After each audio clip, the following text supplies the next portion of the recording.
everybody? Welcome to Gojo and Golic. Mike Golic Jr., Mike Golic Sr., Emerson Latzia hanging out today, holding it down in the DraftKings studios in Boston. We're brought to you by Wrangler, made for the ride of life. Save 15% on your first Wrangler.com order using promo code GOJO15. Got a great show for you. As always, make sure you download, subscribe, rate, review.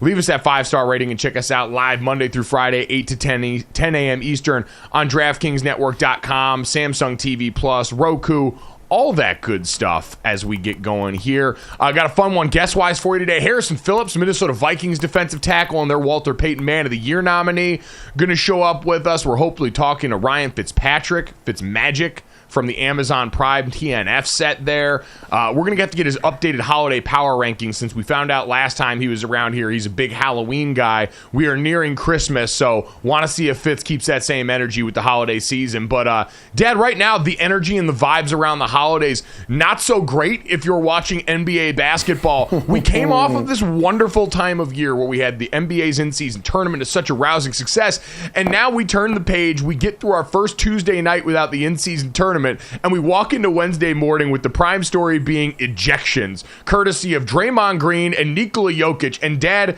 boy, it's a tale of two cities with how each of these guys found their way off the court.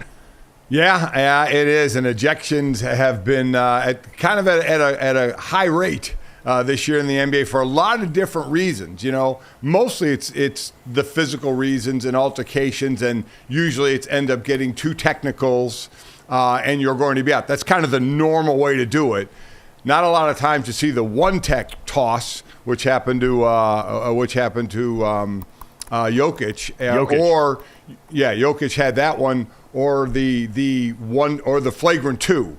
You know, that goes. It's the automatic toss. Normally, you got your second technical and you're gone.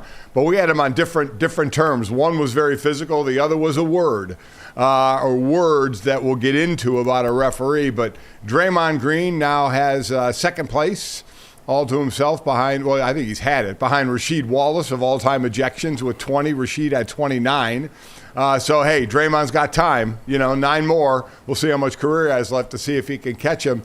But listen, I mean, they were playing the Suns, and he hit Yusuf Nurkic across the face.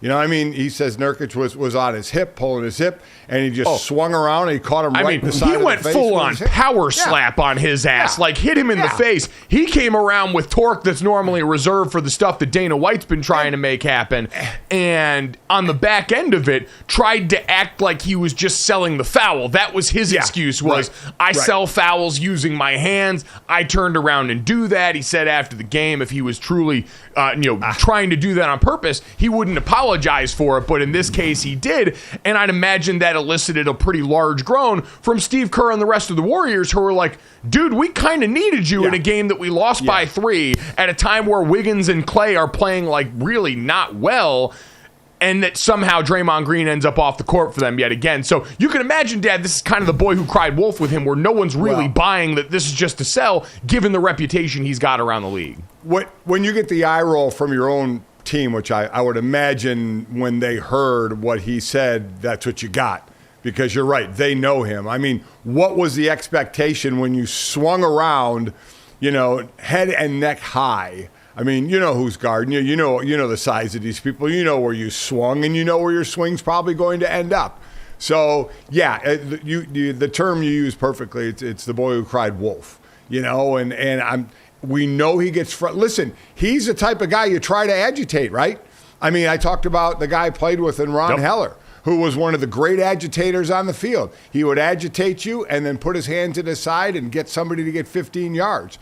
You know, you heard Kyle Shanahan talking about, you know, tongue-in-cheek, goofing around. I'll get you a Christmas present if you get under DK Metcalf's spin or skin. You know, so there are guys like that you know you can agitate to have them lead to something, and Draymond's one of them. You can agitate the hell out of him, and it could lead to him being out of the game.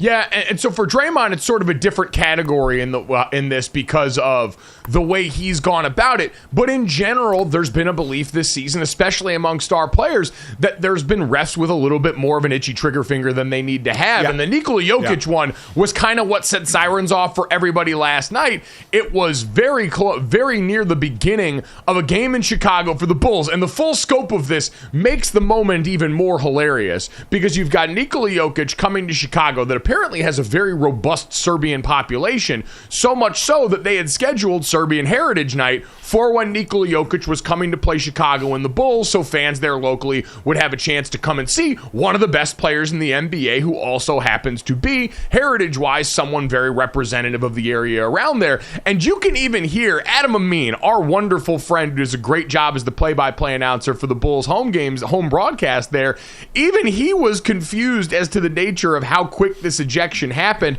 and this was Nikola Jokic after the game addressing what went on.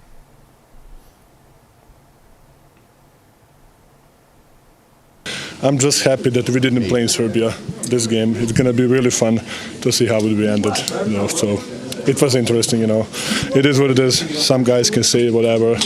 I think sometimes what I said is not even a technical, so it is what it is. Wow. Was that a I got goons statement there? Yeah, is that his kind brothers. of what everyone picked up from that? Imagine if his brothers were in the stands last night. I don't know. Were they? That's not happening. He's not getting ejected. I just assume that they're always kind of around and waiting for something like this, and that might be why a ref would simultaneously eject him early, but also why I would live in fear of doing it if I were one of the officials, Dad. So yeah, that's one of those where his brothers are just standing there looking at him and waiting to see if Nikola's gonna look at him and give him the little head nod, like, go ahead, do your thing. I mean, that was a wild statement. So this one certainly is different. So he gets tossed in Chicago. Basically what happened, and many people on the right of the court side there heard him say it. He said, after a shot, he said, running back down, call the foul, MFer. He called the ref an MFer. Now, if you say, come on, that was a MF and foul, come on, you got to call it, no issue. You cannot call a ref that. I mean, and every player knows it. Now, I heard him say, and he has said after that, I have called refs, or refs have been called that before and not called a technical. When that happens and people hear it and everybody knows that was said because that's what was going to get out, that ref is the one that's going to get in trouble. All right? There are certain, and I'm just telling you, there are certain automatics. And one of them is calling the ref something like that. If you use those colorful words as adjectives but don't call the ref that, they're not going to toss you. But if you direct it at the ref, something like that, for the most part, I mean, they are going to immediately toss you. Can you see how, if you're a fan, though, that's maddening? Yes. That idea of rampant sensitivity governing the difference between a superstar that I have come to see, and this is kind of where it gets into the overall conversation, Dad, of what responsibility do officials have in these moments overall to be more lenient with this, given what the league's directive is this year, going into the season, between the in-season tournament, between the minimum number of games that have been required to reach all NBA teams and all the different postseason awards. The idea and the directive from the league is we need more of our players playing more often, especially the star players who have in recent years been sitting out these primetime TV games and all these other big moneymakers for them. And so now that we're actually getting things working toward that end, if you've got officials who are mad because they got called a name on the court and now they're throwing a guy off, if I'm a fan, I would be beside myself as someone who watches basketball. It's a ridiculous notion, and especially as someone who comes from another sport. Dad, could you imagine in football a guy just being able to get tossed for saying a bad word to an official? How many guys now, I'm not saying it happens all the time, and I'm not saying you should be allowed to go out here and just berate officials. I get that in some instances you've got to protect them from being targets, and I'm sure there are ways to do that, but I do think of, in a sport like football, a referee even having the power because of an interaction with a player to toss him out of a game. It doesn't happen. And so here's the difference. You're right. In football, you could say that. You could, a D lineman could say that to a official about holding. call the foul, call the holding, MFer, and you're going to get flagged. You're going to get flagged if you do that, but you're not going to get tossed. So, listen, I don't agree with it. I'm on your side here. I'm just telling you, in certain sports, there are the absolute line. And in the NFL, if you say you and call them something, flag comes out. And in the NBA, it seems that if you say that there, now, to go right to a technical, I would like to dig a little further into the rule there of to go right to a tossing him and not saying that's a tech, and basically you got one more. If I'm going to use my 2 techs and one of them, call the ref, the name, so be it. But so that surprised me some. But I do know that they will, especially if other people hear it, he would have got in trouble if he didn't do something. But I'm with you. I don't understand if it's okay, you want to, in relation in the NFL, throw a flag, you want to call a technical on him for doing it. I get it. So be it. But, man, a one-tech toss seems without question like too much. Mike, this is clearly the new way to circumvent the load management. Like, the NBA just can't fool me anymore. And star player ejections should easily come with a reimbursement, a ticket reimbursement from the NBA, 100%. You can't do this.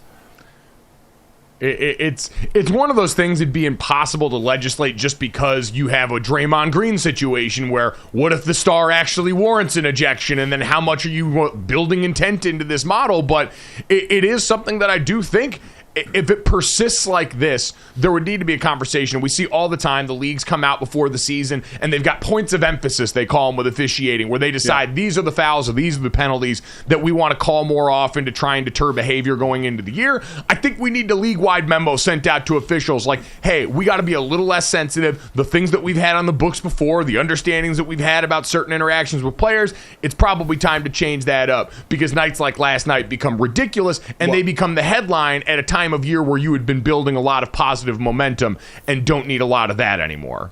Yeah, the thing to me completely is he definitely, by their rule, and I think by anybody's, because you can call each other players, that, but you can't do it to an official. That should have been a technical, and I have no problem with that at all. Even Jokic said, my language crossed the line.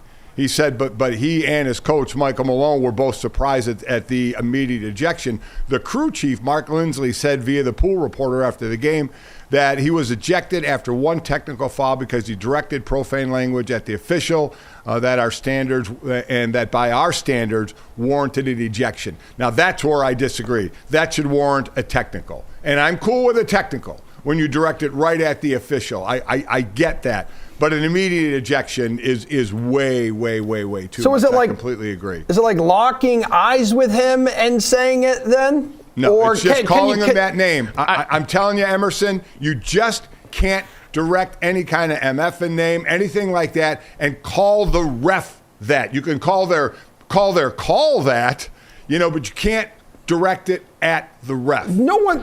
There are people in my men's league who aren't ejected for doing that. And listen, I know it's apples to oranges here, but they have a lot in common. Yeah. Apples and oranges. Oh yeah. No, it's definitely an apt comparison and one that we should run with around here. The officials in Emerson's men's pickup league, the weekend warrior official there gets berated by Emerson and the boys. Tuesday nights. If he can take it, NBA referees, you're soft, there you and go. you should be able to take it too. Emerson, why don't we take this as a great off-ramp to one of the other bigger pieces of news from yesterday, actually on the field in the NFL, in a year marred by quarterback injury, once again reared its ugly head as we got some bad news about Justin Herbert for the Chargers. Yeah, that's right. There'll be like none of this here, Justin Herbert looking at officials on the field, because he won't be on the field the rest of the year. He's going to miss the rest of the season. Got surgery to repair the fractured finger that he suffered in Sunday's loss to the Broncos here, guys. This is going to have some big playoff implications as well. As you look at the remainder of their schedule, you have teams fighting for playoff positioning, teams fighting just to crack the postseason, like the Bills, the Broncos, the Chiefs there. But either way, guess whose team it is now? A guy by the name of Easton Stick, and it sounds like he's ready to go, baby. Look, I understand North Dakota State is not the National Football League, but I'm used to winning. that's I only know one way. And this is a production business, and I understand that. And so just going to go out there and try to play my best. Hey, man, North Dakota State is in the FCS semifinal again. That's a powerhouse at that level, dudes. It is, although their head coach is leaving to go coach linebackers at USC, so all might not be well inside the castle right now if that's the case. But, Dad, Emerson's exactly right in the effect that this is going to have for others, right? 3 of the teams that are up on the remaining schedule outside of the Raiders all actually have real playoff chances, and so that's certainly going to affect their ability to go and get important wins. But I also think this comes at an important juncture for the Chargers and their decision-making going forward, since we've talked about Brandon Staley, the future of this staff around there for a while, and the thought of how this decision was going to be involved in that decision. This is objectively the right decision.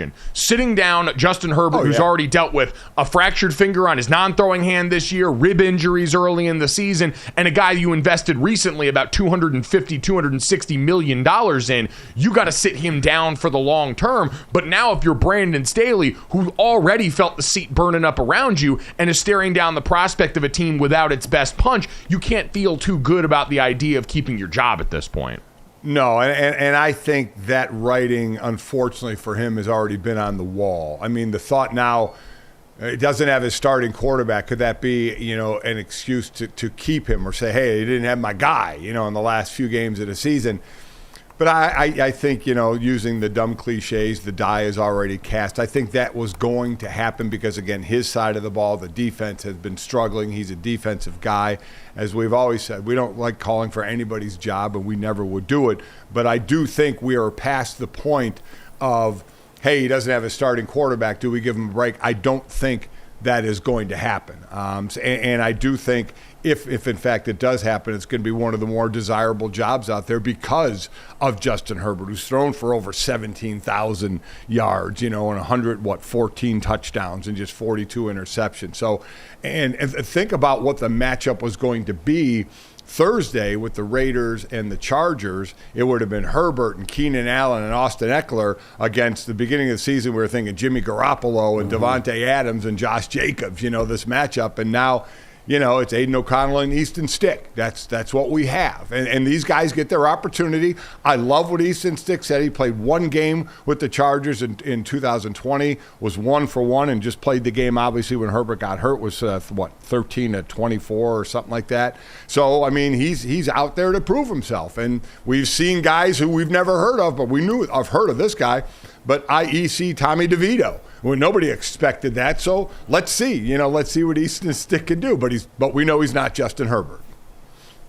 Yeah, well, and we know that there's usually a different bracket that we're dealing with here. Like Easton Stick, guys like Tommy DeVito, they're vying to hopefully be guys that can be backups for a long time, continue to show that they're a valuable part of the team. Very rarely do we get the Brock Purdy from last year, and I think this year when we've been inundated with backup quarterbacks, the Minnesota Vikings making their change and announcing yesterday that they were going to be going with a different starter at quarterback, is a reminder that more often than not, you see backups comfortable for a few games, and then over a longer period of time and a larger sample size, you see why they've been backups in this league. You root for them, but it changes the outlook for the program. It's so interesting to consider for the Chargers and for Brandon Staley, Dad, how much different this year might have been perceived if they hadn't blown that playoff win to the Jags. You're up multiple touchdowns in that game. You have this epic collapse, and the taste that leaves in your mouth as an organization for a team that finished second in the AFC West last year, that was in the playoffs last year and looked like they were on their way to a playoff win.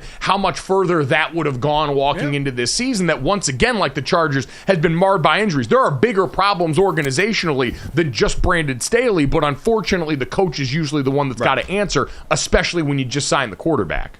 Yeah, it falls on him, even though you lost Mike Williams for the season, even though Austin Eckler missed a few games. And then Herbert breaks a finger on the left hand, and now he's out for the season. Every year you get some mash units with some big-time players, and they've had them. But like I said, I think it's going to be too far gone for that organization. Coaching hot seat for the Chargers, maybe even warmer in New England. A report yesterday on the future of Bill Belichick already decided. We'll get to that next on Gojo and Golic.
All right, so there are not one but two teams already eliminated from the playoff picture around the NFL. One of them being the Patriots, and guess what? Bill Belichick's time with the Pats apparently coming to an end regardless how the rest of the season plays out. So according to my dude, NBC Sports Boston's Tom Curran, listen to this.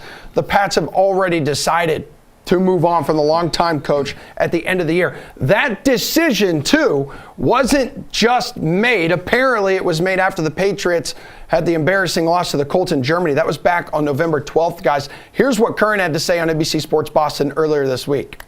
When they came out of Germany, conversations I had that week made it very clear that a decision was made and they were going to play out the string, and at the end of the year there would be a parting of the ways for a variety of reasons. I think, and I wasn't told this specifically, but the main one being, you don't fire Bill Belichick during the season. It's just not going to happen. Yeah, Gojo, I think his fate is sealed. I trust what Tom Curran reports here. He's well connected. I'm just thinking now, Belichick, if this is the case, is going to do everything in his power to win these last like 3 or 4 games and absolutely wreck their draft position here. Kind of pulling like a little bit of like what Lovie Smith did, I think, with the Texans last year. Yeah, it is very interesting because I had actually joked, I think, on the show after the Patriots win this last week, the funniest thing in the world to happen now would be for the Patriots to win out the rest of the season. And it would be some impressive wins on their schedule if they did that, and then somehow retain the job going into next year with a record that does deprive you of what's nearing a top draft choice right now. So, Dad, I'm not surprised by the idea that this decision would have already been made right now. You go back to college football season and think about Texas A&M, right? I called the Texas A&M win over Mississippi State where they're on their 3rd string quarterback. They win by multiple touchdowns, and then the next day Jimbo Fisher gets fired, and everyone's like, what the hell's going on? When in actuality, that decision had been made a while before. And in that case, I'm sure there was part of it where they were afraid of that outcome of what if he wins a couple of important ones at the end of the season? They had LSU coming up on the schedule and how that tends to look. And so I don't discount that the fate is already sealed here, Dad, but the timing of this coming at this juncture, knowing that there's season left for Bill Belichick, is curious.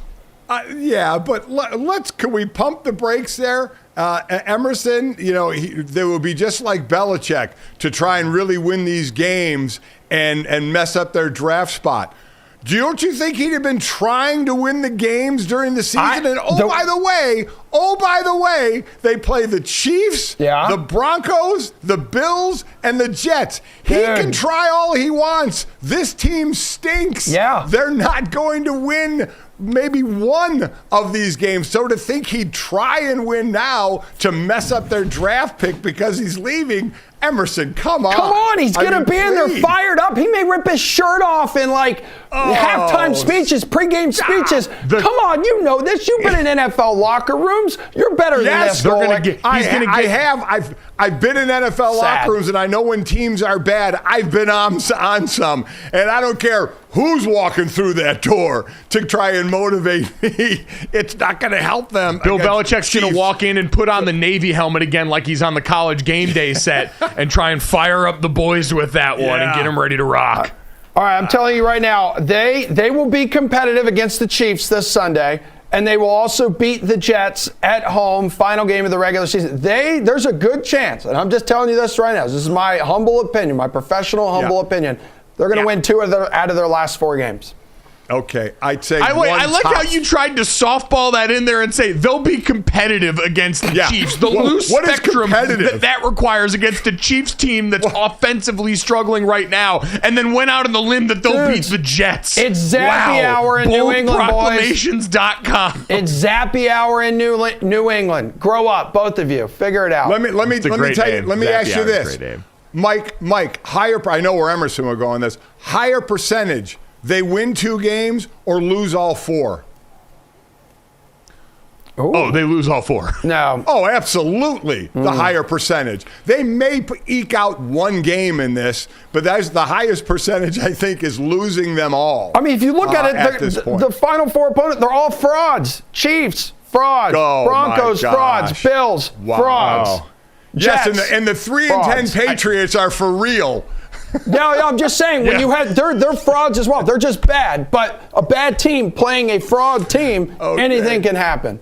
Okay. All right. So with this bad team in particular, Dad, it becomes the question now for them, because if we're to believe this report, and I think we do, that the Patriots more than likely going to be not only in the market for a new head coach next year, but a GM for the first time in a long time, since Bill Belichick has occupied both roles in that franchise now. And there's a lot of people that think Gerard Mayo, their linebackers coach, who's been on the defensive staff there, who was a player there, has always been the obvious choice for the next successor internally. I saw Dan Graziano reporting that the thought process was originally as a plan, keep Bill Belichick on for a couple more years, let him get over the top of that Don Shula number that you've talked about on this show. I think in an honest moment, Bill Belichick would admit means something to him, is a goal now at this point in his career, but doesn't seem like one that he's going to accomplish in New England. And Dad, I do wonder if this is something that, because anytime a report like this comes out, I always think who benefits from this information being out there. I think this is clearly the Patriots organization wanting to say, hey, nobody get it twisted. Patriots fans who might be feeling a little angsty about this, we're going to make a change because we feel like we've seen enough at this juncture to say the direction the franchise is heading in, especially on the player acquisition side, but you could even say on the development side, in the last 2 years isn't the place we need it to be, and a change is necessary, and this drives that home. And I think Mayo would be a phenomenal choice. I would hope they would give it to him, which will make it interesting because we keep talking about the Patriot way, and it wasn't the Patriot way, it was the Bill Belichick way. So now what will be, because those assistant coaches that went on to be head coaches and tried it the Belichick way failed.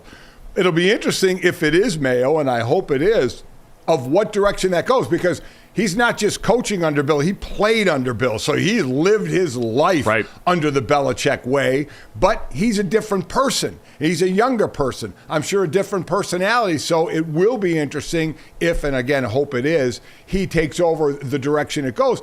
And for Bill Belichick, understand people, Don Shula leads with 347 total wins, regular season, postseason.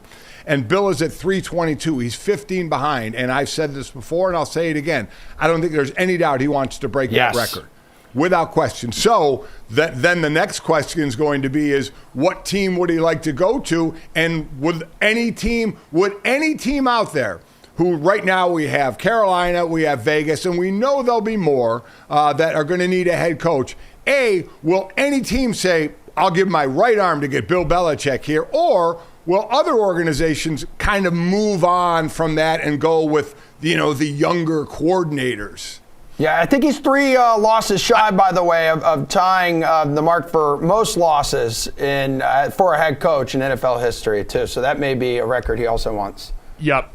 Winningest loser. Doing business at that point. Dad, I would say that in terms of jobs that would take him, I mean, the Carolina Panthers, I feel like they would take anybody who looked their way at this point, because I can imagine it's going to be hard, even with all the David Tepper silver in the world, to get somebody over to what appears to be a raging tire fire right now with the way that he's been churning through coaches. And Belichick might be the one guy that he can't fire after a season or two there. But to answer your question, I think there would be a team to step up and take him. I think it would come with the caveat that he would not be allowed to buy the groceries anymore. I don't think he's GMing anyone and getting final decision-making, say, like he did in New England for so long. Yeah, and when you're 15 wins short, I don't think Carolina's the place you're going to go. As a team that's still trying to grow, you need wins. So, we'll see when the dust settles at the end of the season and we know all the jobs that are available, then we start breaking them down, and say, okay, ownership, quarterback, salary cap, where are we with a team a ready-made team that you go to, or still building a team? He needs to go somewhere where there is an established quarterback, and the Patriots cannot afford to have him drafting one for them in April. Yeah, and I think that's ultimately what's going to decide this. And what ultimately undid this situation was Bill Belichick when it came to hitting on offensive weapons and then certainly being able to go out and develop that next quarterback. And so now we're probably facing an offseason where for the first time in a long time we are dealing with the prospect of change in New England.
All right, let's look at this NFC playoff picture. Look at the Vikings, 7-6, just beat the Raiders 3-0, lowest scoring indoor game in NFL history. Josh Dobbs has been benched. The Vikings are going to start Nick Mullins at quarterback against the Bengals this week. And Harrison Phillips, guess what? He's ready to rock no matter who is under center. And if you don't believe me, you should probably watch this interview with Gojo and Mr. G. All right, excited to talk to Harrison Phillips, Minnesota Vikings defensive tackle and Walter Payton Man of the Year nominee. So, Harrison, first and foremost, man, congratulations on that. I know you were also nominated during your time as a Buffalo Bill. And I'm always interested for guys. You come into the league, you know, and you recognize you've got this big platform. But when did you decide that service like this was something that you really wanted to make a concerted effort toward as a pro? Before I ever thought about being a professional football player is the real answer. From the first time that I was in a leadership role, being kind of a bigger kid growing up, captains of sports teams, I really enjoyed the opportunity to have kind of some attention on me that I could go raise awareness for a different group of people who maybe didn't have as much awareness around themselves. So all the way through middle school and high school, it was almost a motivation that, hey, there's a lot of reasons why I want to get to the next level to be a Division I football player. And when I became a Division I football player, there's a lot of motivations to become an NFL football player. And some of those motivations were to have a large platform to turn the eyes to other people less fortunate. And, you know, when I got to the NFL, it just kind of started cooking with fire. And we've been able to grow my foundation into 3 cities and working with over 1,300 individuals with developmental differences and special needs across the country. What brought you? It's Harrison's Playmakers. What brought you to that, with that foundation, to specifically look into that? You know, I thought that there was a lot of ways that Special Olympics and Best Buddies and Unified Sport were doing a really cool thing.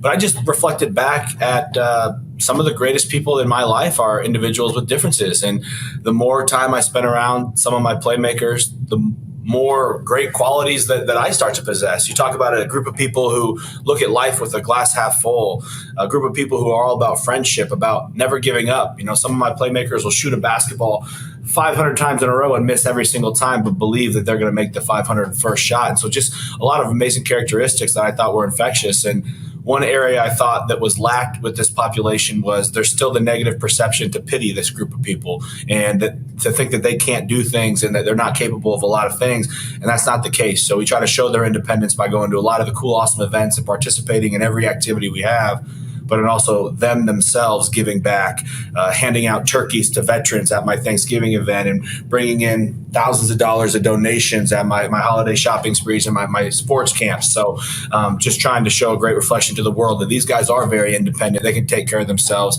and they can be helpful to our society. It's incredible work. Again, Harrison's Playmakers is the foundation. Congratulations on that nomination. Incredibly well-deserved, and obviously glad that people are going to continue to hear more and more about what you're helping out there and doing. You mentioned some of that perseverance. You guys, as a team this year in Minnesota, have certainly had to weather a lot of adversity, especially at the quarterback position. The other side, Nick Mullins announced as your guys' starter going into this weekend. I'm curious, for a defensive player, total other side of the ball, but recognizing how important the quarterback position is to your team, how you approach that mentally when all of this change is going on at that position in particular.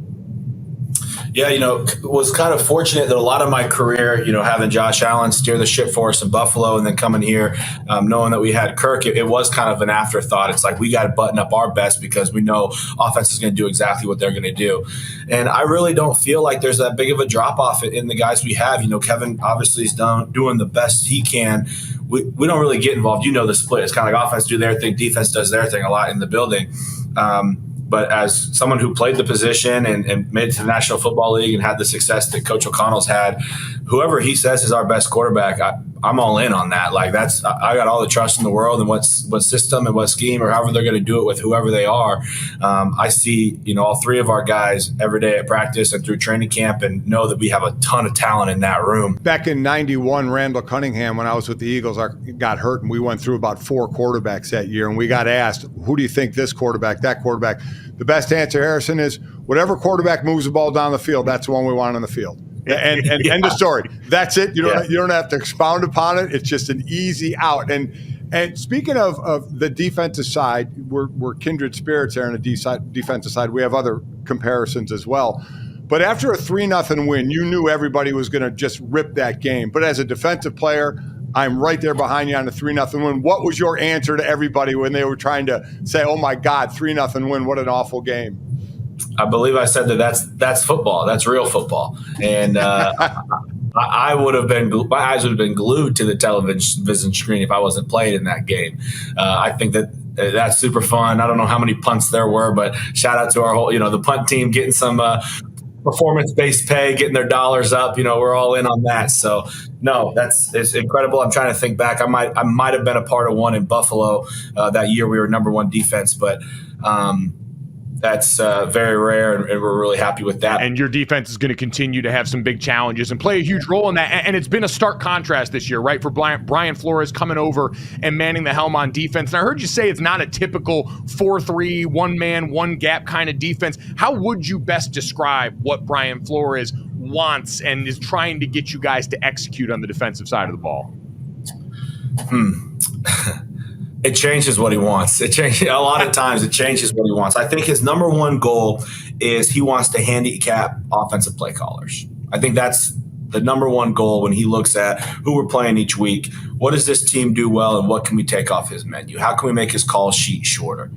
And then he looks around at who we have and what abilities we have in different position groups, and how do we do that? And where can we make adjustments, multiple play calls within a call, moving certain players to advantageous matchups, players who we know we can make a trip on a cutback, players who we know can set edges, secondary guys who can have eyes in certain locations and play downhill when the ball is released. So my short answer is to limit, the offensive play calls. And we could talk for hours about ball because, I love that. So let's talk about you as a D tackle.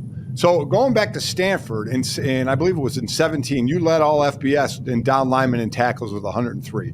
You led, I believe, the tackles last year. You're the leading defensive lineman tackler on your team this year.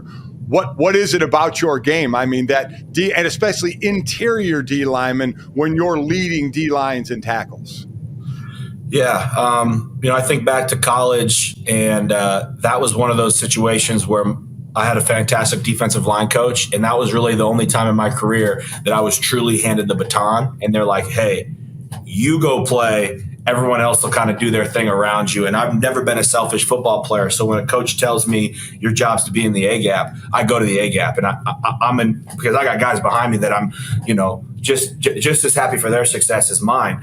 I thrive myself in being a really good run defender, and I want to hang my hat on that. So when these guys are running the ball, I want to get there as best I can. In this defense, I think the thing that's helping me see some career highs here in my NFL career is the intelligence side of the game. Because it's a new defense, teams don't really know how to attack us, but I can see in-game adjustments.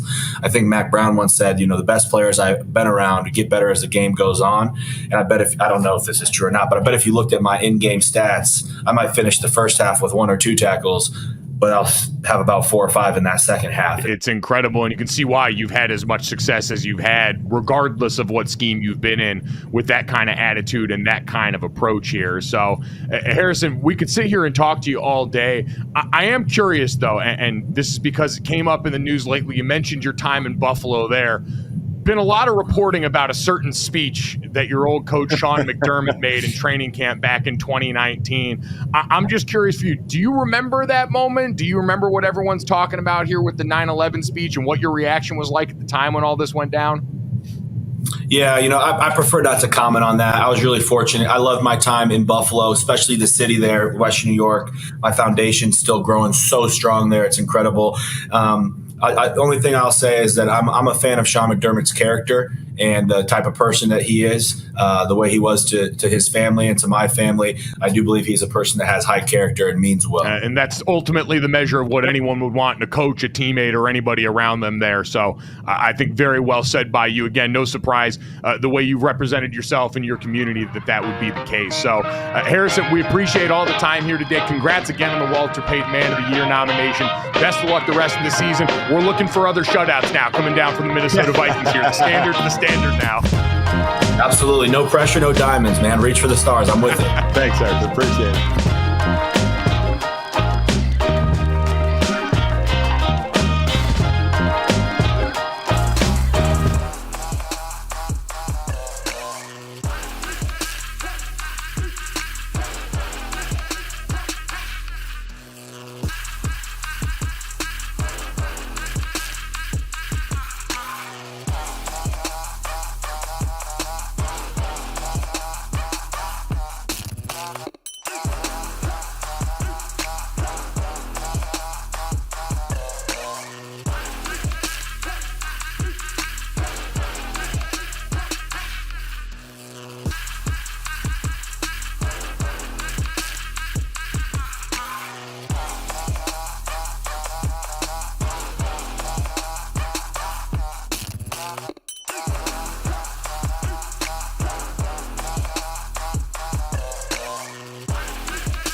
Bears coming off a big win over the Lions, everyone. Chicago now 2-1 with Justin Fields since his return from injury, which begs the question of all question for the Bears.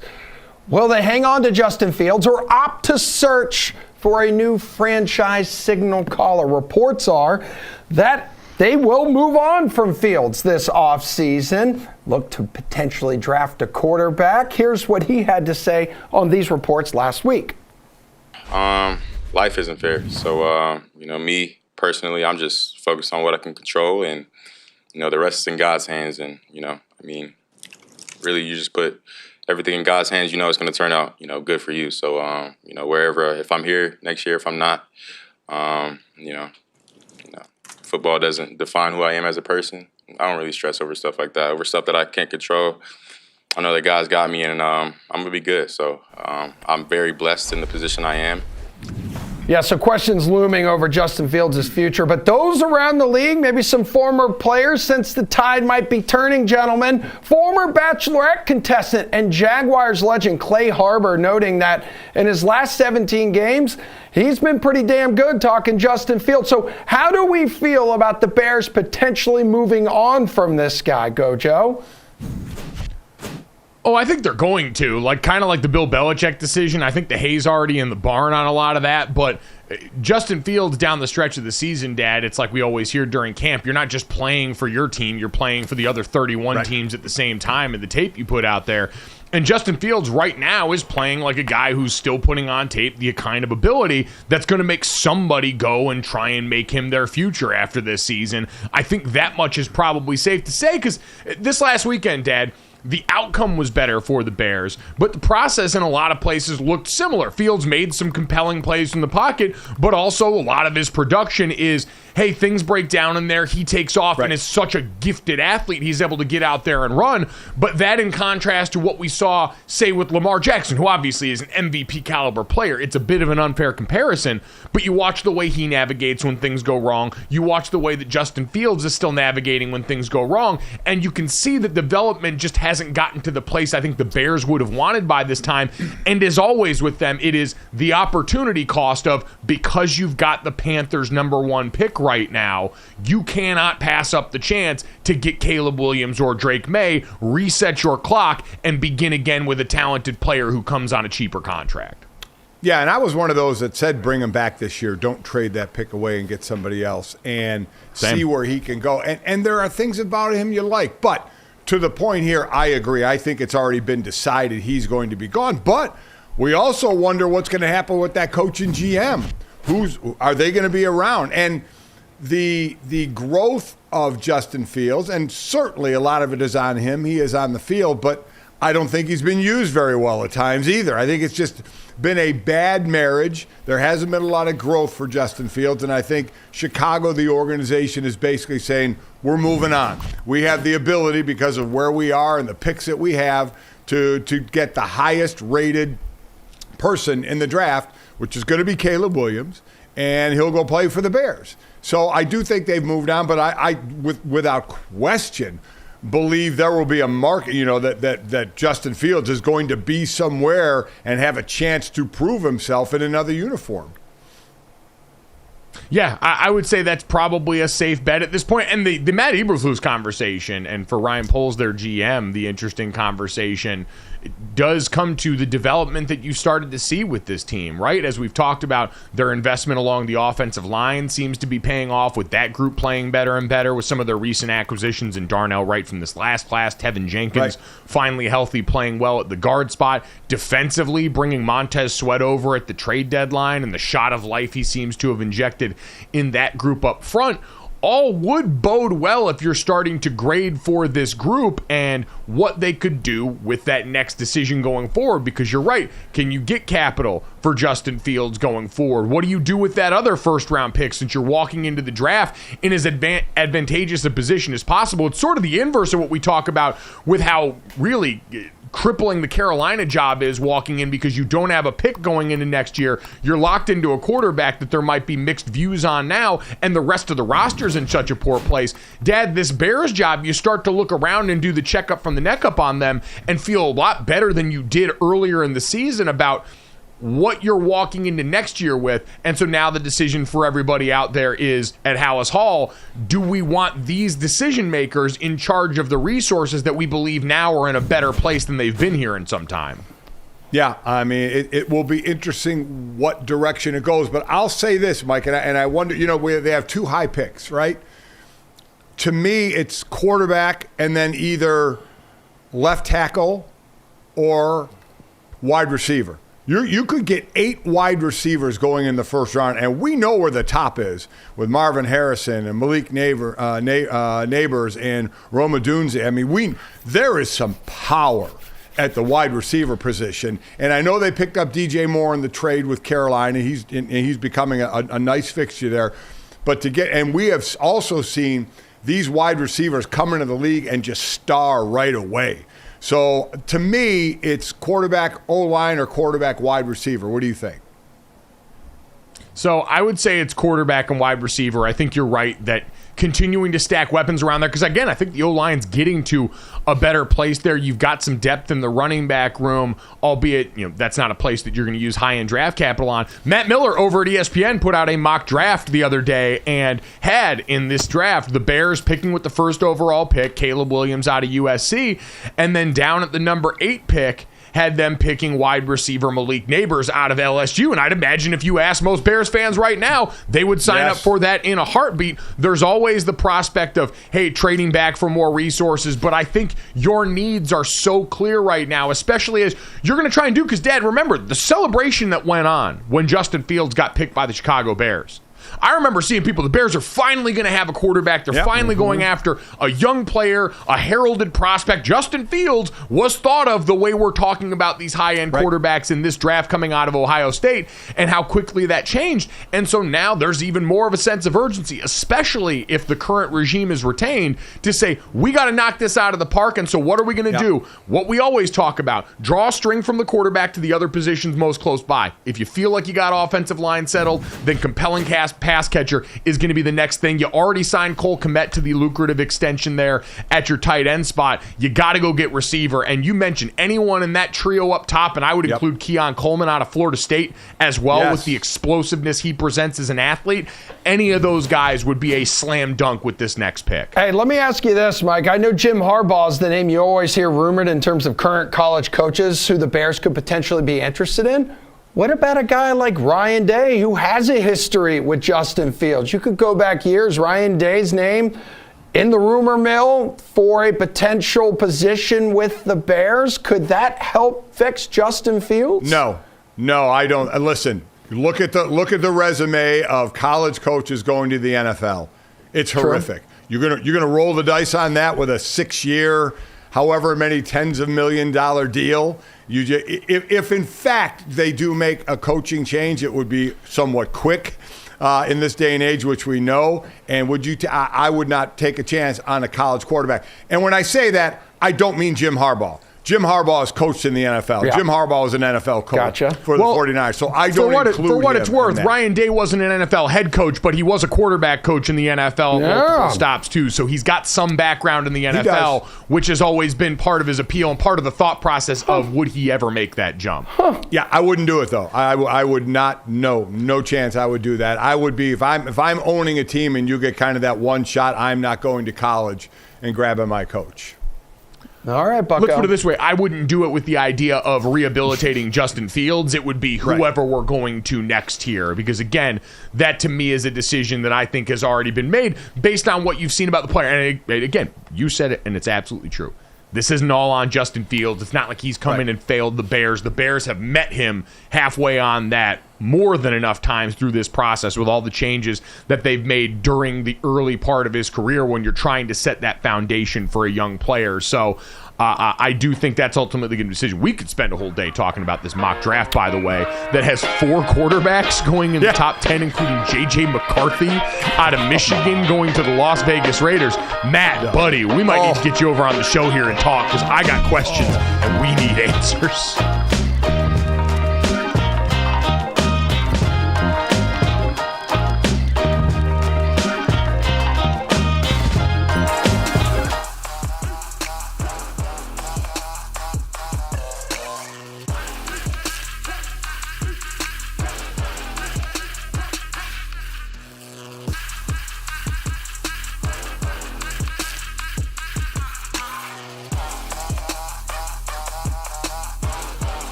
Looking forward to hopefully talking to Ryan Fitzpatrick, former NFL quarterback, current member of the TNF on Prime Crew, about his holiday proclivities, about one of his many former teams in the Miami Dolphins, and what's going on there right now as a loss on the Monday Night Football doubleheader has people feeling a little bit nervous. We've already been meltdown. Uncertain about the Dolphins' ability to beat good teams. Then they lost to a bad team and a rookie quarterback in the most dramatic fashion that we could muster up record-wise.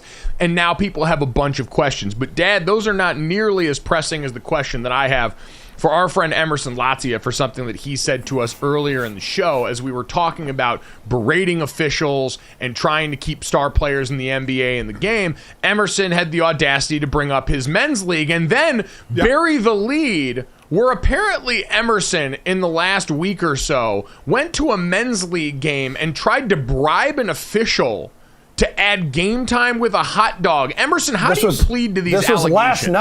This was last night. This was 12 freaking hours ago, Mike, that I tried to bribe the official with the glizzy because we had glizzy day here at DraftKings. There's a boatload of glizzies just floating around. So I packed a few in my bag, brought a few with me to the game last night. We were down 10 with like 2 minutes to go. They illegally let all of the time just run off the clock not stopping when it should have been stopping. I said, official, come on over here. I had a glizzy in my pocket wrapped in foil. And I said, hey, right here, put 2 more minutes on the clock and this glizzy's yours. And he looks at me and he goes, you guys have already lost, bro. And then just walks off. Can I ask a question? Yeah, go ahead. Are you a player or a coach? I'm a player coach. Okay. So you were playing a game. I was on the bench at the time. I was on the bench at the time because I care about other people getting playing time. No. That's not my question. My question is, and this sounds like a joke, was the hot dog in your pocket? Yes, the hot dog was the entire time while you were playing? No. Once I'm on the sideline, once I'm on the bench and I'm looking at the clock and I said they're illegally letting the time run off the clock, I said I got to do something about this. So we tried to stop the clock. And someone said you could stop the clock by getting a tech. And I said, well, come on over here. I got a hot dog to put 2 minutes on the clock and you get this hot dog. So you're changing the story. Emerson, you said you had a hot dog in your pocket. Yeah, because I was. How did the hot dog get in your pocket? I was on the bench because I brought the hot dog with me. So you went to the bench and then put the hot dog in your pocket? Bingo.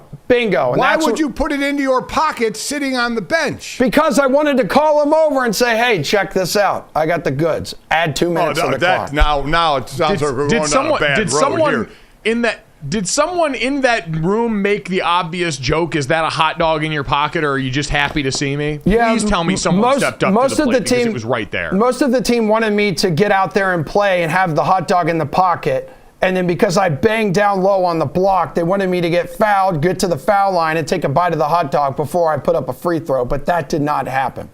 Did I just hear you say you banged down low? On the block, yes. You've seen me in person. You've seen the way that I'm built. Right, which is why I immediately questioned when you said I banged down low, because I have seen you in person. And that's not the first thing that jumps to mind. Hello? Shoulders like boulders, Big Daddy. Come on, man. You know I'm built. Yeah. You know I'm built. You know I'm an athlete. Yeah, and about that. Apparently an athlete do. Which I don't dispute the idea, by the way, of pocket hot dogs. I love packing a roadie there, especially if you're in like a cold winter month and you can pack like a tinfoil wrapped hot dog for any moment here. I love walking with like a big overcoat on and just having a couple of roll dogs right there coming from a tailgate that you've got whenever you need them there. Because at a moment's notice, a glizzy is always ready to go. So that part I don't dispute, Emerson. That's just proper planning by you, and I applaud you for that. I feel bad for my opponents kind of last night because part of my defense was I didn't even work yesterday. So when I saw in Slack that our snack of the day was glizzies, like I love hot dogs. That's pretty known to everybody. I came over here. I mashed like 4 hot dogs, simply put ketchup on it. And then I'm sweating my ass off last night as I'm bawling my heart out and I'm smelling like hot dog water. Yeah. It's not good, dude. So when I get home, too, the best part is like I get home after the game and my dogs are just licking my legs because they know that my sweat and my body just tastes like hot dogs. Yeah. Slept in the guest room, didn't you, last night? No. You mean the couch? The couch. What do you mean? Yeah. Yeah, as Emerson is just transformed into one giant tube of meat, sentient tube meat, Emerson Latzia, for everybody there. Speaking of tube meat, let's make our way down to South Beach. We mentioned the Miami Dolphins playoff picture, Dad. What a segue. Speaking Getting of a little tube bit meat. dicey here. They could use a couple of pocket dogs to jolt them out of this one, because it seems like, Dad, Miami has reached that status late in the season that the Dallas Cowboys found themselves in early in the season, which is, despite being incredibly productive and incredibly talented, they're also right now very untrustworthy given where they're at. And it's been the same story for them all year, which has been injury along the offensive line undermining overall production for this team. And I think the Tua MVP conversation gets wrapped up in this. The Tyreek Hill MVP conversation gets wrapped up in this. But ultimately, Dad, this feels to me more akin to what happened with the Los Angeles Rams last year, where you now have, because of the injury to Connor Williams, a fourth different offensive lineman that I believe you've lost for the season, or at least for multiple games. That's a hard thing to sustain, especially in any version of the NFL, but especially now where we talk about the lack of O-line depth around the league popping up. This seems like something where it's just not your year when this level of injury at one position starts to dominate the roster like this. Yeah, and then obviously with Tyreek Hill with that ankle, does that come back to haunt him? Does it get able to heal fully? I mean, we just don't know. And they finished up with the Jets, the Cowboys, the Ravens, and the Bills. So, I mean, that is a tough final four games. They have a 2-game lead right now on Buffalo. Buffalo sits in the 11th slot in the AFC, which is absolutely amazing. So Miami has a little bit of a cushion, but, I think Miami fans are a little bit nervous in the way their team is playing and the remaining schedule, of which the Bills is on there one time. Yeah, and I think that's a huge part of it too, right? Is now what this has opened up in this conversation is the division not necessarily being as decided as we once thought it was, with the Miami Dolphins at the helm there and with that Bills team surging late here. All of this leads us, Dad, to the road that we wanted to get to today of the GOJO-METER. Now, as we get towards the end of the season, everyone's waxing and waning in terms of their confidence in certain teams as we march towards the NFL playoffs. And Emerson, since we've talked about on this show, the 20th anniversary of Elf is this season, we thought we would go ahead and weaponize one of the iconic ideas of the Belief-O-Meter on that show to see if we can combine Christmas cheer and a look ahead at the NFL playoffs. Yeah, so everyone remembers there was the Clausometer, the Clausometer, whatever you want to call it. Like, what is it? Because I looked at this and I said, that's the GOJO-METER. And you're like, no, it's the GOJO-METer. I don't know. Anywho, remember that part of the movie? Like, people all had to, rally behind and really, flash their spirit for Christmas, get that sleigh off the ground, get out there so Santa could creepily crawl down chimneys and hang out in your living room. So, anywho, the GOJO-METer here, or the GOJO-METer, this is when... Shade Santa? Did you just say creepily? Yes, dude. What other overweight Santa like Spider-Man? What other overweight bearded man in your life is just crawling down your chimney and hanging out and eating your food? I mean, that sounds like something I would do. Presents. He's doesn't always bring you presents. He doesn't always bring you presents. All right? Yeah, maybe I'm a little salty. Anywho, Gojo, you're gonna tell us. That's a you problem. Okay, Bucko. All right, Dad, chill out.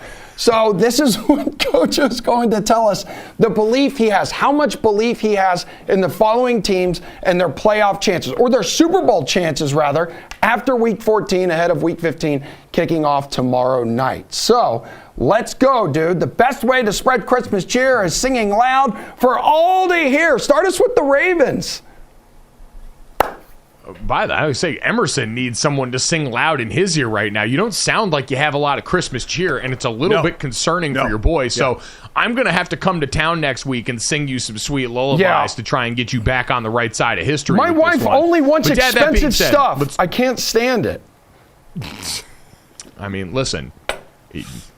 No. Listen, we're going to not turn this into your therapy All right, couch here we go. now. Go we're ahead. Going to focus on the GOJO-METer or the GOJO-METer or whatever comes with this, Dad, and the Baltimore Ravens and the playoff belief here. And I got to say, coming off this last week, my belief is as high as it could possibly be right now. Like, I'm I don't know if I'm quite at 100, but I'm definitely in like the 75 to 90 range with this team in terms of belief in the Baltimore Ravens based on what we saw them do, not only against the Los Angeles Rams, but what we've seen for them this entire season. A defense that's been one of the best in the NFL, and an offense that got dealt a big crushing blow with Mark Andrews being lost, but's got a quarterback that's playing some of the best football of his career, and as a group of skill players for the first time in a long time that feel like they are able to support what the Ravens are trying to do in pushing the ball downfield. So I'll go a solid 90 on the Baltimore Ravens. This seems like the stars are really aligning for them this season. Yeah, as far as to make the playoffs, I'll peg it up close to 100 and go a 99. I mean, and a lot of it is the way they're playing, but also it's Cleveland's on their fourth quarterback. Pittsburgh, I think, is going to fall out. They're in the playoffs right now in the 6th slot. I think they're going to fall out. And Cincinnati doesn't have Joe Burrow. So I think that helps their chances as well, that the division is not very strong right now. Yeah, between the division struggling there, between just the AFC in general being the conference that's been so marred by quarterback injury, it does feel like, barring some massive turnaround by the Kansas City Chiefs, which is possible, but after this point in the season, not as probable, they're probably going to have to win games the way they're winning them now, which is pretty close to the cuff. I do think that this makes things a lot better for the Ravens. Let's get to the Dolphins, Dad. We were talking about them so much before, and if you look, the Ravens, number 1 remaining strength of schedule in terms, according to FTN. The Dolphins, number 2, though, not far behind with the Jets, Cowboys, Ravens, and Bills, like you mentioned on there. I'd go with them probably like a 60 at this point. Yeah. The Dolphins, again, just I think too injured at critical places to be counted on against the kind of teams that we've seen. And we've seen them against bad matchups with teams with front sevens like the Buffalo Bills, the Philadelphia Eagles, even an injured Tennessee Titans outfit was able to affect them there. Remember, the bulk of the Miami Dolphins offensive production came after the ball was basically handed to them in scoring position by special teams miscues by the Titans, by turnovers by the Titans down in the low red zone. So it wasn't like that Miami Dolphins offense went out there and looked out dominant. They got outgained in almost every metric by the Titans in that one. Yeah, I'm definitely a lower number here too. And again, considering where they sit right now, 2 games up on Buffalo in the loss column, I would probably go 65 to 70 because I could easily see them losing at least 2 of their remaining 4 games. And one of those games is against the Bills, and the Bills smoked them earlier in the season. So if the Bills, now that's also asking the Bills to go on a bit of a run, and we'll see if they're able to do that. But to get close enough to Miami to maybe take the division from them, and then the wild card slots are getting so wide open at this point.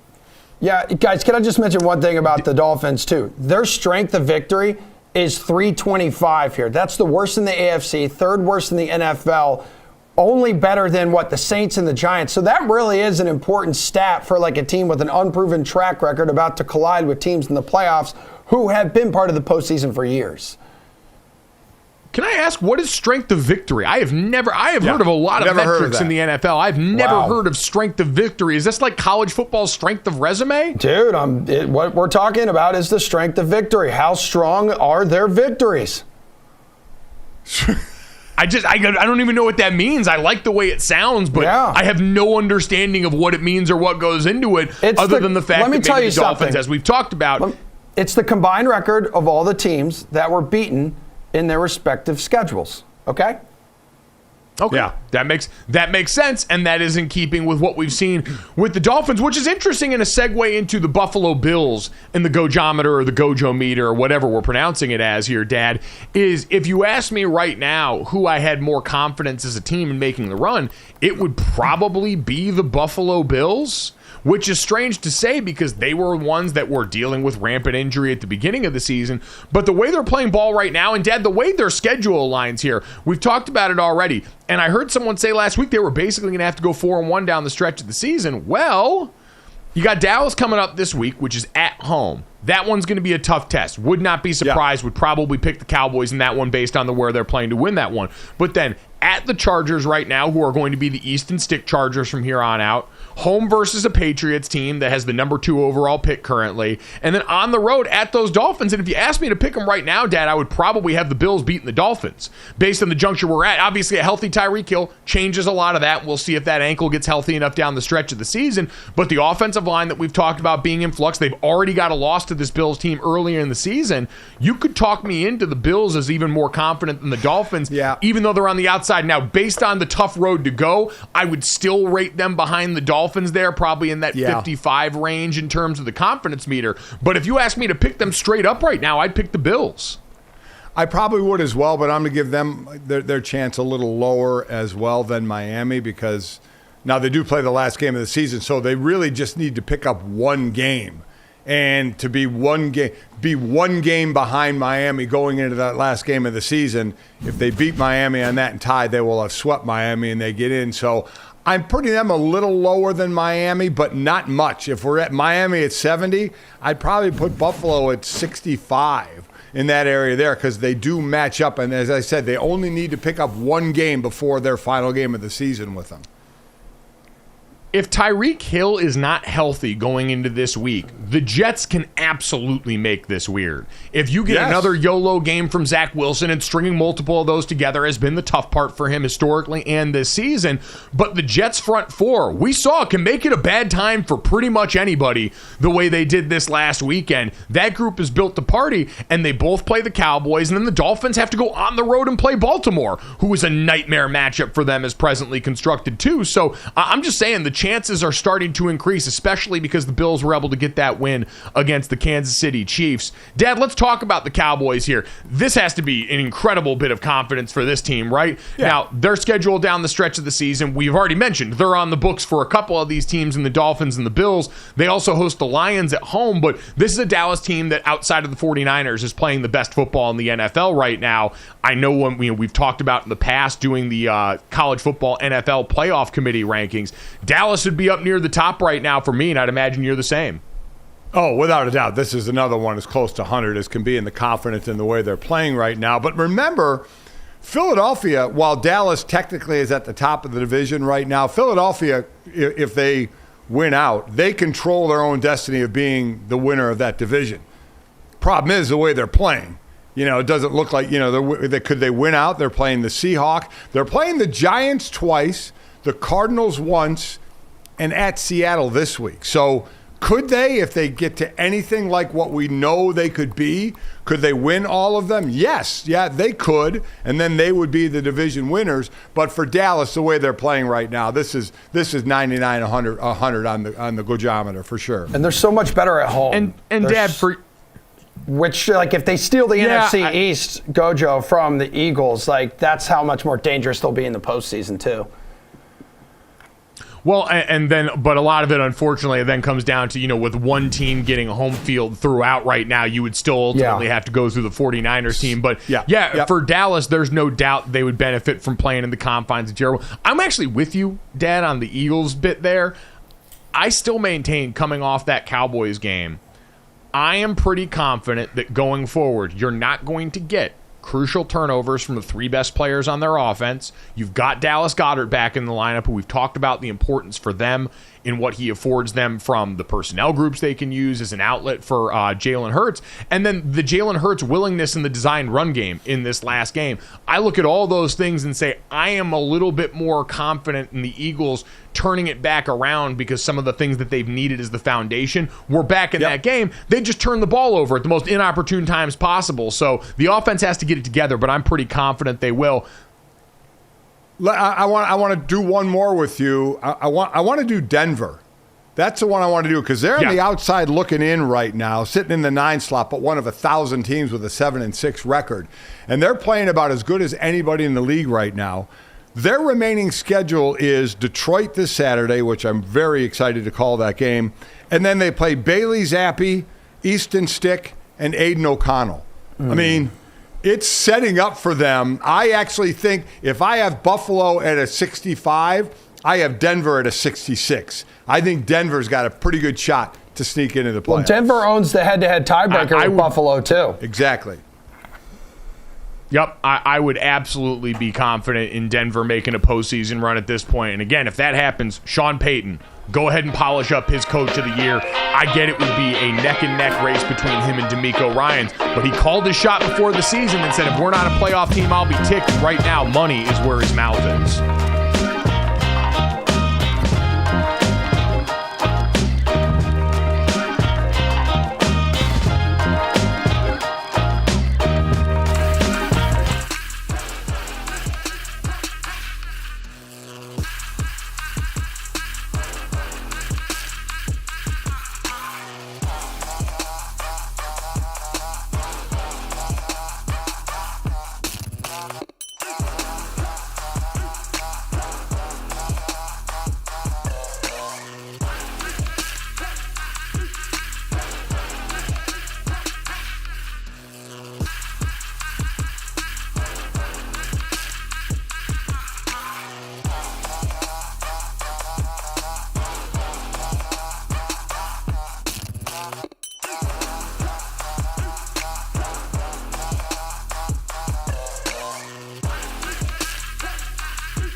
Hell of a day yesterday for the Golics and all of the Notre Dame family, baby, because Duke quarterback Riley Leonard announced his commitment to Notre Dame, giving the Fighting Irish a proven playmaker here at the position for next season. Guys, you know this. They're trying to replace Sam Hartman. A dream come true, Leonard wrote in a social media post. Go Irish. He also announced the decision with a little hype video on social media. So he's going to be charged here, Gojo, with what? Leading a Notre Dame offense that really offered glimpses of brilliance this past year. And I think I saw you tweeting as well. Like you guys are losing some offensive linemen and your running back as well. So maybe like his ability to use his feet could be a huge benefit.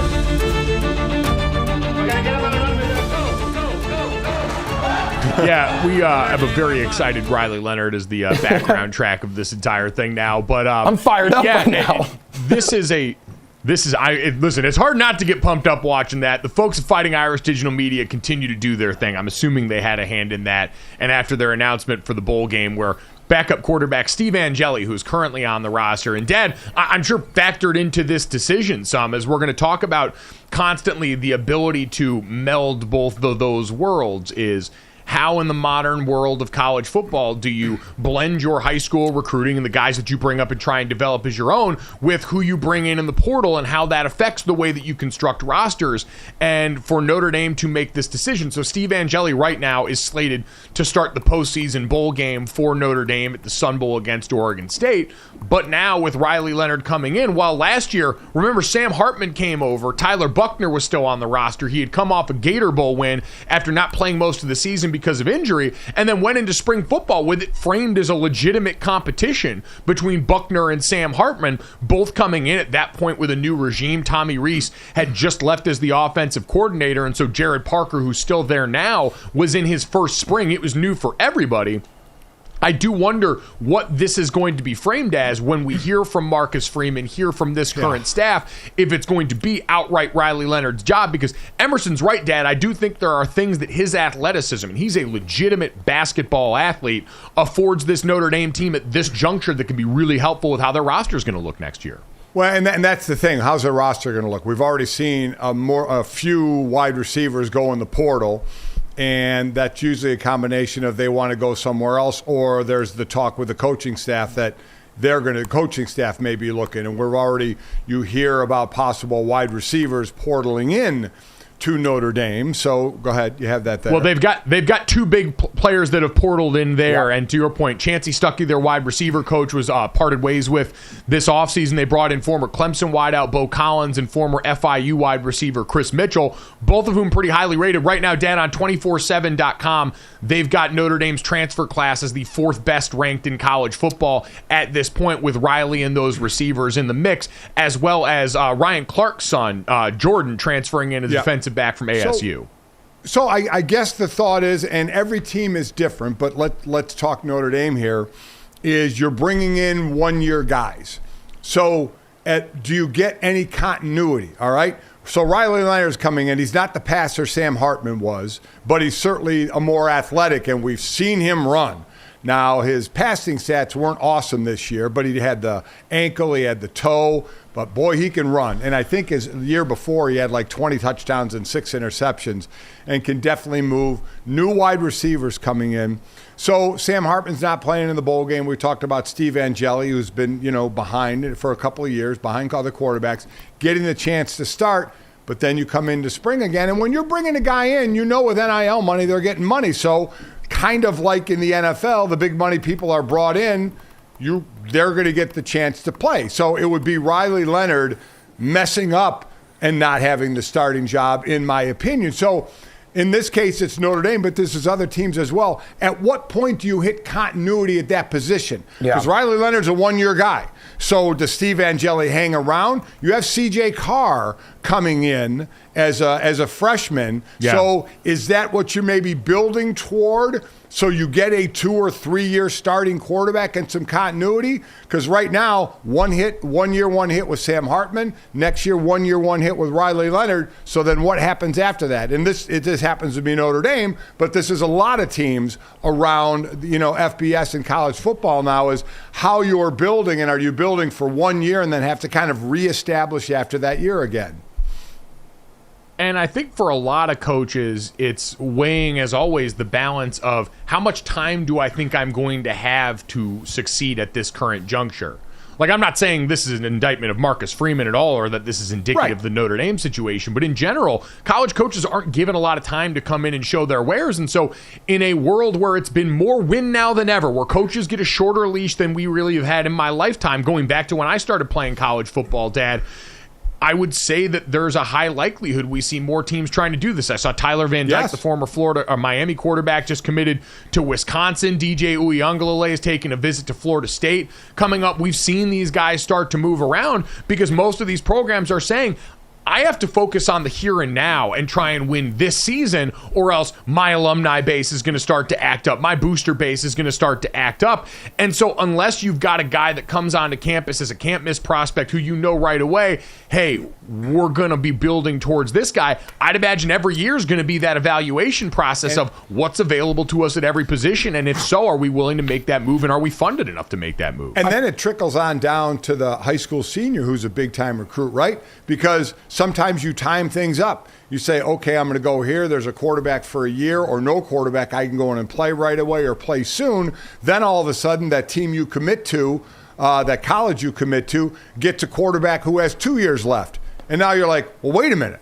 I'm not going to go there and wait for 2 years. So, I'm going to decommit and commit to another school. So I think it does trickle on down as well. And then I'm trying to figure out, you know, we're looking at different reports about putting quarterbacks who are transferring with teams. And some are saying Cam Ward from Washington State to Ohio State. Now, that I'm trying to figure out, Mike, the reasoning. Kyle McCord was the starter all year at Ohio State, and he hit the portal. Sure. So he was obviously told something, right? You don't start the entire year. You have more eligibility where you come back and be the starter. So what were you told? Were you told we're going to go to the portal? Were you told there's a younger quarterback that we're going to move up here? That makes it interesting to me as well when you see some starting quarterbacks transfer because their coach left, and maybe they're going to follow their coach. But there's been a pretty good number of starting quarterbacks that all of a sudden are leaving their teams. I'm like, for example, like the Dylan Gabriel. Like, I'm a UCF guy. It's my alma mater. He used to be our quarterback, and then decided to kind of leave there for really no major reason. Goes to Oklahoma, absolutely crushes it there. And then all of a sudden he's like, well, I'm taking off and I'm going to Oregon. Like, I miss the years of continuity, but I understand why these guys do it, because NIL money, you got to kind of take care of yourself now. You have that ability to. Well, and I mean, the opportunity presented to you. At this point, Oregon's in a better position health-wise as an organization and as a team than Oklahoma. The same he ran from the SEC. He ran from UCF SEC before that. He ran from the SEC. That's what happened. All the way to the Big Ten, the other Power 2 conference there. The Big Ten can't handle that offense. Interesting. I would say this, Dad, overall, but like the concept of the competition aspect of it, if you're measuring that as a player, this did also used to come from the trickle up before, right? When you were a player on a team, every year they were constantly going out there and recruiting, and sometimes recruiting at your position. You were having to worry about a potential 5-star player coming in at your spot and taking that. And in a lot of these places, the big quarterback factories, we're watching this play out right now for Georgia, who's worrying about potential decommitment from Dylan Raiola, one of the most gifted high school quarterback prospects coming up, who's having this will he, won't he now with Nebraska thinking they might be back in the mix for a guy who's the son of a former Nebraska great. We've always seen that go on from that level, so I still think the guys, the high-level competitors at a lot of these positions, aren't going to be deterred by that. If you're a big-time high school prospect going to a college, you're going to, I'm sure, go that dude, full of the confidence that I can go in here and win this job because I am good enough and I afford them the longevity potentially of a multi-year starter. Yeah, it's the game has changed, and it's how well colleges play the game of player personnel, because that's what we're getting, right? I mean, colleges are going to have to hire the comparison of a GM or a player personnel person going forward, it seems. Most of them already have something like that now. It has changed quickly, and everyone's made that adjustment.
So while we're talking some college ball and transitions here, and by the way, I guess we never really said it, congratulations to Riley Leonard and welcome to South Bend. If you need help finding anything, my parents are around there half the year. Happy to try and help that out here, Dad. And like legitimately excited to have him there. While there's an existential question about how the portal is going to be used by every team, there's no denying, again, like we said off the top of that last segment here, for a Notre Dame team that is getting set to lose Joe Alt, their tackle who's going to go in the first round, Blake Fisher, their other tackle who's going to be an NFL player, lost their starting center Zeke Correll to the portal to NC State, and has the potential to have their star running back Audric Estime also declare for the draft. He hasn't made a decision yet. You're going to need a little bit of help breaking in a new line up front, and what better for that than a quarterback who is like a literal deer. Like I covered 2 Duke games last year, and you see this guy down on the field. You can see why NFL scouts are pretty interested in this guy, because from a tool standpoint, as far as how he looks, how the ball comes off his hands, and what he can do as an athlete, there are very few people that are going to exceed what Riley Leonard offers you in that regard as he continues to grow as a passer. I agree. Watching him play and what he does, I mean, he is, again, to work more on the passing, but just for the reasons you said, of kind of rebuilding the O-line a little bit. You may not have your top back in Audric Estime. So to have a guy, a quarterback who's able to be that run threat and then can add, obviously, the passing game into it as well, I think is huge. And dude, 6'4", probably, 215 or so, maybe 210, 215, 220. So good size, moves well. Really so well respected by his teammates, smart player as well. So, and as we said, throwing to probably new wide receivers as well. So Notre Dame, a little bit of a transformation this year. Yep, no, a lot happening there, but again, I do think a guy is the foundation of it. You know, you talk to Mike Elko, who's now at Texas A&M. He said that was the secret sauce for that team and for that offense was Riley Leonard's ability to make the backside of a defense all have to sit there and respect him and let that O-line and running back room go to work for them. So he's a guy that it will, I think, because of all those tools, be on NFL draft radars. Immediately, we referenced earlier in the show a new mock draft from Matt Miller, and we didn't have time to get to it before, but I wanted to circle back because all of our eyes, like cartoon style awooga, bulged out of our head as we go down through this mock draft that Matt Miller does a great job over at ESPN. I've enjoyed following his transition there.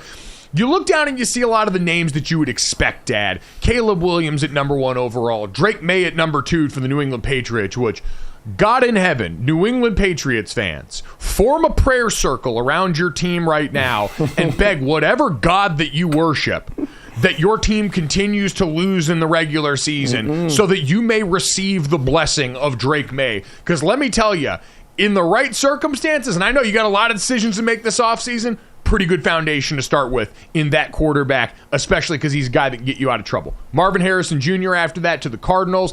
This is where it already gets interesting. The New York Giants at number 4. Matt Miller has them taking Jaden Daniels, the Heisman Trophy winner out of LSU. And, Dad, we talked the other day about the pro prospects of some of these college football award winners.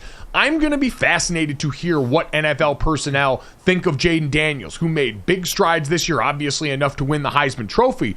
But at 4 overall and to a Giants team that's in a very complicated situation because of the Daniel Jones contract. How do you feel about that? Well, with Daniel Jones, understand that he would be, if they got rid of him next year, be $69 million in dead cap money. So that's not going to happen. The year after that, it would be like $22 million. So barring a trade, I would imagine, Daniel Jones is going to be on that roster. What the role is, we'll have to wait and see if, in fact, they do draft a quarterback. Does the quarterback sit behind Daniel Jones? Do you let him play right away? So we'll have to wait and see. And Jaden Daniels obviously has just absolutely jumped up the charts. He looks thin. He was thin when he started as a freshman at Arizona State, but he's 6'4", like 210, moves incredibly well, had over 1,100 yards rushing the ball, responsible for 50 touchdowns. So it's somewhat been eye-popping for him. Is he now that high in the draft? Mike, I'll go back to what I said is NFL scouts, NFL teams, NFL GMs, their mouth waters, right? When they see the potential, the P word for quarterbacks carries more than maybe what you've seen in the NFL, what you've seen out of Daniel Jones, what you've seen out of Justin Fields, to where you say, okay, some good, some bad, and they'll be like, well, we've seen enough because we like the P word of the quarterbacks coming in. We're going to draft on that potential because we don't want to be that team that missed, right? We don't want to be the team because that's what's going to happen if it keeps going the way it's going for last year. All Carolina fans are going to say, could have had C.J. Stroud, could have had him. That's what you do. You live in the past after the decision is made. So I've said it before, and I'll say it again. 4 quarterbacks are going to go in the first round. Do I think 4 are going to go in the top 7? No. Do I think J.J. McCarthy goes ahead of a Bo Nix or a Michael Penix Jr.? Because I think Shedeur Sanders and I think Quinn Ewers are going to go back to school. So which quarterbacks it'll be, we certainly know at least the 2, maybe the 3 in Williams, May, and Daniels, the way he shot up the charts. Because, oh, by the way, they're only going to look better in shorts and a T-shirt now because that's all they're going to do, as they're throwing the ball after, if they're not playing in their bowl game. So I think 4 are still going to go because eventually teams can't help themselves and they just got to grab a guy because they think if they don't, somebody else will. Yeah, Senior, didn't you say you hate the combine when these guys are in like sweats and their shorts? Because you're like, just look at the game tape, damn it. Yeah, I mean, the best thing for me in quarterbacks, in all honesty, is getting them in a room and watching tape with them, having them break it down, send them to the whiteboard up there, drawing plays, and breaking it down that way under your system and seeing how they do there.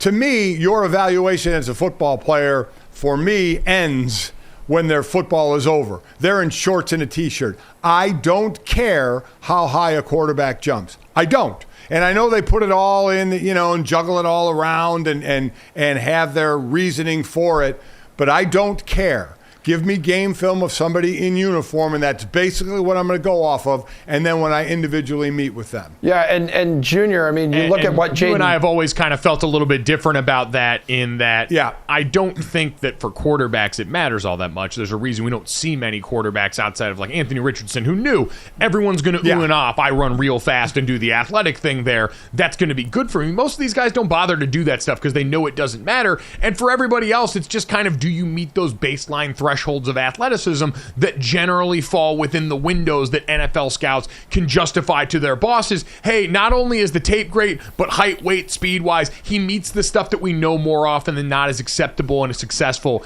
at the NFL level. That being said, J.J. McCarthy at 7 was wild to me. And I understand this is about projection. Matt says that there are NFL scouts that are telling him J.J. McCarthy is going to go higher than people expect. I still go back to, and this is the tough part for me, Dad, is Jim Harbaugh came to Michigan as the guy who was talked about as one of these quarterback whisperers going back to his time at Stanford. That may have just been, hey, you had Andrew Luck.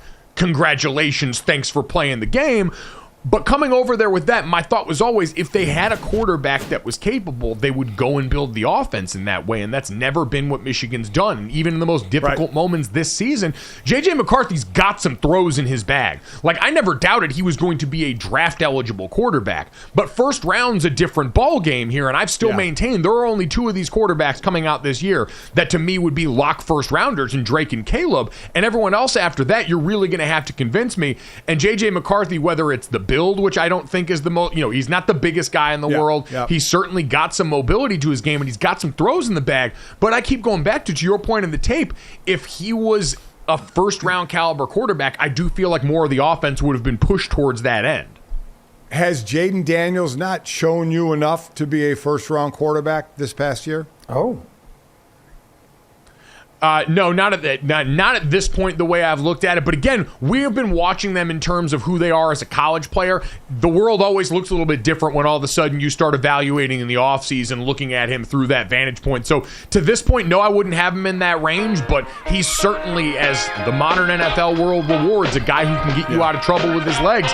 He vaults to near the top of the list with his ability to do that and is going to make a really compelling case. J.J. McCarthy, that one might be a little bit more difficult to sell at this point.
right, time to finish off the show the way we always do. This, that, and the third. 3 quick stories to send you off to the rest of your day. As always, download, subscribe, rate, review us. Leave us that 5-star rating and check us out live Monday through Friday on DraftKingsNetwork.com, DraftKings YouTube channel, Samsung TV Plus, and more. And if you miss any of the show or our great guests like Vikings D tackle and Walter Payton Man of the Year nominee Harrison Phillips, check it out wherever you get your podcasts or right here on YouTube as soon as we get done with the live show. We will get to the holiest of holidays that we will celebrate today, the most important birthday in the last couple of days, bar none. I can't think of another one that would top what we're about to celebrate here.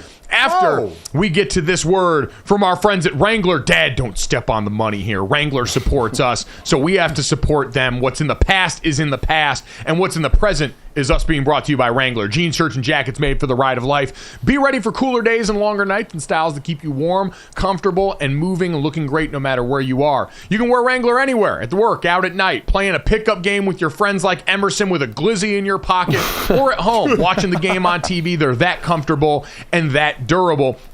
Plus, there's a Wrangler shirt for every occasion, casual tees, snap and button-ups, layer them together for a bit of both. And do not forget, don't you do it, the iconic Wrangler jacket. When the weather starts to chill and you have to venture outside, you want to do that all naked and cold? No. Wrangler will keep you ready for anything. Add some Wrangler to your getup with jeans, shirts, and jackets that look great, fit great, and move great, so you're always ready for whatever life throws at you. Save 15% on your first Wrangler.com order when you use promo code GOJO15. Wrangler for the ride of life. And speaking of something that never goes out of style, fellas, she is cheer captain, and she is no longer on the bleachers. Taylor Swift celebrating her 34th birthday today. 1989's very own, getting set for a romantic evening planned by Travis Kelce, it sounds like, in the city of New York. So yes, by far the most important birthday in the last 2 days, bar none. Dad, please wish Taylor Swift a happy birthday, won't you? You realize you're on this planet because of me. Yeah. And my birthday was yesterday. Yeah, big man. You don't think my birthday is more important, especially to your existence, than Taylor Swift's birthday? Listen, Dad, you may have gotten me to the starting block, but she's going to get me to the finish line. Her soundtracks have been the thing that have sustained my life and will until my dying days. I'd imagine my deathbed is going to feature Long Live playing in the background as I slowly fade into darkness. So you're 34 as well. She is 34. Yes. So where do you think, as you guys were growing up year by year, that your careers separated? Well, in 2014, when she dropped 1989, which is largely seen as one of her most productive and important albums, she was living in New York at the time, I think like in the Hamptons or something like that, while I was living in a Holiday Inn Express on Staten Island playing minor league football in the FXFL for the Brooklyn Bolts, listening to that album in a yellow school bus, wearing my pads like a high schooler on the way to a practice that I wasn't even paid for by the back half of the season. So yes, I could pinpoint the exact moment where it feels like our paths were even more divergent than they probably already were at this point, where she was already wildly successful and I was again stuck in a school bus trying to play minor league football. That's probably where it happened. Travis is going to throw this rager for her with a lot of her close friends, celebrities like Blake Lively, Selena Gomez, Sophie Turner, Zoe Kravitz, Gigi Hadid. Like, which celebrities would be on the list for your dad's birthday if you were actually a good son and threw a rager for him? I mean, it'd be like Darius Rucker, Bill Curry, The Rock. Like, if I was going to swing big for one for Dad, it would probably be The Rock at this point. Yeah. The biggest difference is swinging for the fence for me. These stars wouldn't show up. They'll show up for this one. Now, my question, Mike, is do you think that Travis is getting the numbers of these people, or he has to say, hey, to Taylor's people, can you reach out to these stars? Or do you think he's getting their phone numbers and contacting them himself, or his people? Oh, no, I think he's in the inner circle now and getting all this. That's why, by the way, all this going on in a week where they have a game going on that people might bat an eye. This is like when we talk about, Dad, when a player is paid more by an advertiser than they are by their team. And we joke like, oh, they don't work for that. They work for Pepsi. Taylor is going to sustain the rest of Travis's life if this goes right for him. She has already made him money hand over fist. And so right now, you got to feed the master that is serving you the best at this point. And Taylor Swift right now is the boss that Travis needs to adhere to. So understand the move completely. Happy birthday, Taylor Swift. I hope they enjoy the week here. Let's get to that, Emerson, as we've got new class in session out in Colorado. Deion Sanders not only affecting things on the field, but off the field. Yeah, look at this. Deion Sanders has only been the head coach at Colorado, right? One season, everyone knows that, but people are already studying his approach. So the University of Colorado Boulder just announcing a class based on how Sanders handles his celebrity on top of coaching the football team. So the course will focus on helping college athletes explore how to manage their time in college, prepare for career, manage their celebrity, identify when best to speak into their profit center, advocate for worthy causes, and coordinate with sports agents and how to interact with journalists and the media. That's what the school wrote in the course description.